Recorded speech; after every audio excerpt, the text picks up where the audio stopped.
Ayan, so ito na. Sakto, meron tayong dalawang pader. Tiga.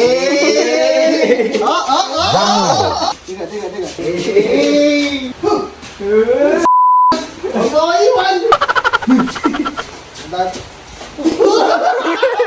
Meron na. Ayan, sige nga. Diyan. Oh, umiikot na oh. Diyan.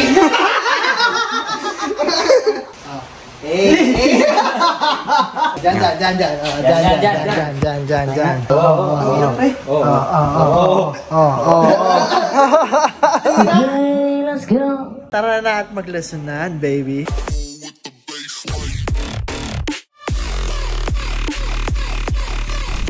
Mure, day 2. Boy, fast learner ka? So, M10 Mini. Bigode. Second day of learning. Hey. So, few comments lang. First time ko lang din kasi mag-EUC. Quick to learn siya. Kailangan mo lang ng commitment, no? Commitment and practice. So, naka-day 2 na kami. Ako, si Lance, siya si Janjan. Currently learning. Pero yan, kaya na ni Lance dumiretso at lumiko nga eh. Ako, di ko pa kaya lumiko eh. Hey. Okay. Kailangan dapper. Tapos. Day 2. Tingnan natin yung day 30 boy. Baka sumasayo sa So yan, progression. Konti-konti. Straight. Tapos liko. Ako di ko pa kaya liko. Si Doc kaya na liko. Sa master oh.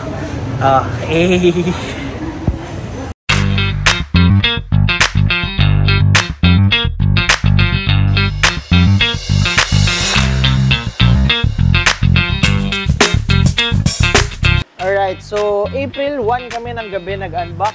Today is April 6, so day 5 na to. At natuto na ako gumamit ng Bigode M10 Mini. Okay?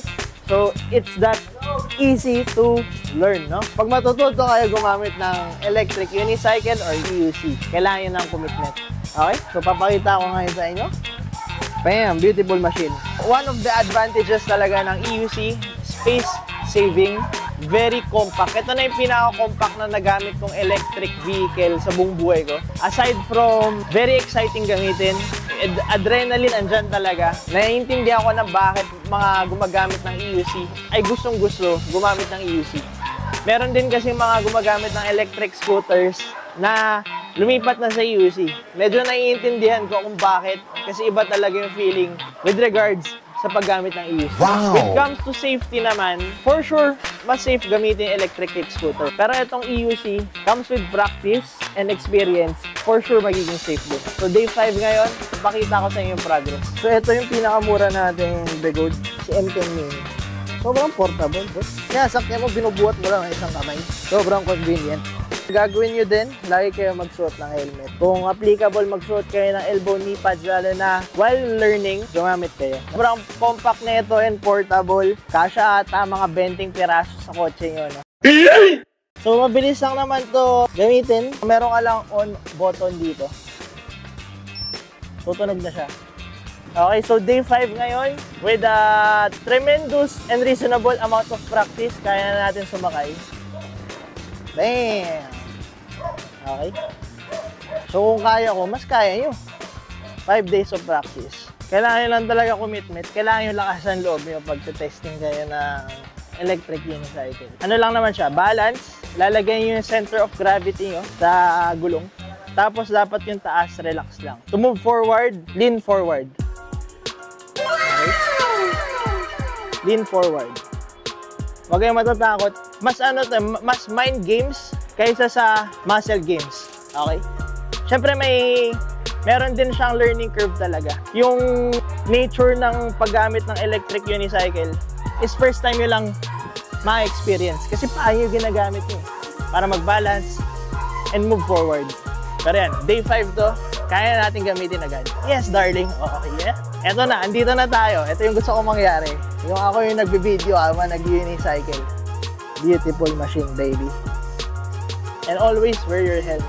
And if applicable, lalo na paglalayo kayo. Ngayon kasi dito lang ako sa street. Hindi ako nag-elbow knee pads. Pero Kung lalayo kayo, definitely mag-elbow and knee pads kayo.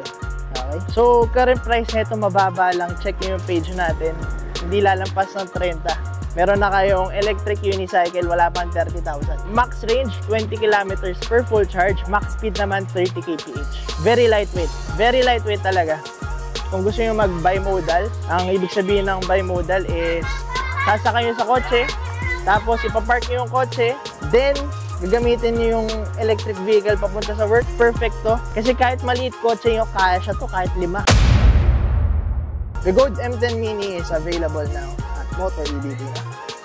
And sure ball, di namin kayo iiwan sa after sales darling. Bam! Okay, so tatry tayo mag-ikot saglit and bibigyan ko kayo ng quick feedback with the Begod M10 Mini. Ikot natin dito sa neighborhood, dito sa may Bambang, Masangkay area. Bagal lang tayo, slow pacing. Let's go. Ayan, lakas ng ilaw niya. So, ito yung pinaka-benefit mo kung marunong ka na is hands-free. Para na ako naglalakad ngayon na hindi ako naglalakad.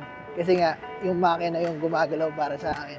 So, mababagal lang yung pacing ko. Siguro nasa 15 kph, max pa lang ako ngayon. Okay, so try natin pumunta sa Masangkay Street sa mga nakakaalam dito sa area.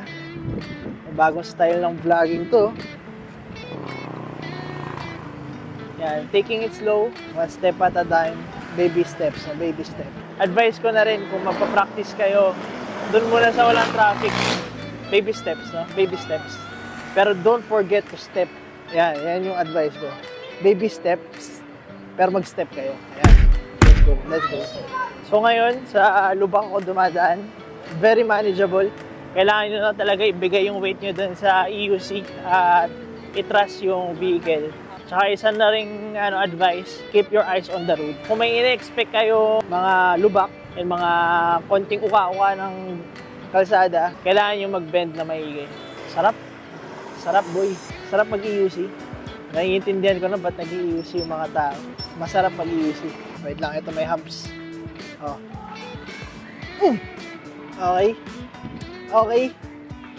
Okay. So first humps experience, kailangan nyo talaga brace for impact. Kailangan nyo expect yung weirdness ng nature ng EUC. So first time nyo kasi ma-feel parang hindi tama, pero feeling tama naman. Magets yun. So kung may ine-expect kayong impact, kailangan nyo mag-bend definitely. So pabalik na ako. Umikot na ako dito sa school ko. Shoutout sa Chiangkai. Doon ako nag-elementary high school. Let's go. Ay, lakas ng ilaw nyo. Very strong. So, what to expect na din? Definitely may mga muscles kayo na hindi usually ginagamit dito sa EUC. May mga muscles kayo na feel nyo para kayo nag-jogging. First EUC experience ko to, sharing with you guys. Ano na to? 5th day of using an EUC. Let's go! We are back and my cravings are satisfied. Saya ng EUC.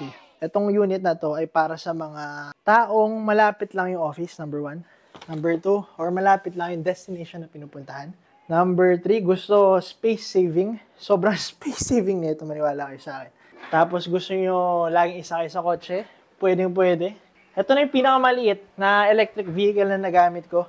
Pwede nyo lagay sa foot area, dun sa kotse nyo. Kung gusto nyo, kung ayaw nyo lagay sa trunk, napakaganda. No? Perfect din to para sa mga beginners kasi very compact siya and punong-puno siya ng rubber para kung nagpa-practice kayo at tumalsik yung unit, okay lang. No? It's perfectly normal na bumagsak yung unit sa simula. And mababa lang investment kasi sobrang mura lang nito. So kung interested kayo bumili ng electric unicycle, you know where to tap. A bit away, baby. Alright, so sana nagustuhan niyo yung video. Makikita nyo naman, ang binabayaran nyo dito pag bumili kayo ng electric vehicle is hindi lang unit, pati yung after sales. Tama ba, boys? Hey! So sa after sales, di namin kayo iiwan, guaranteed yan. Marami tayong technician dito.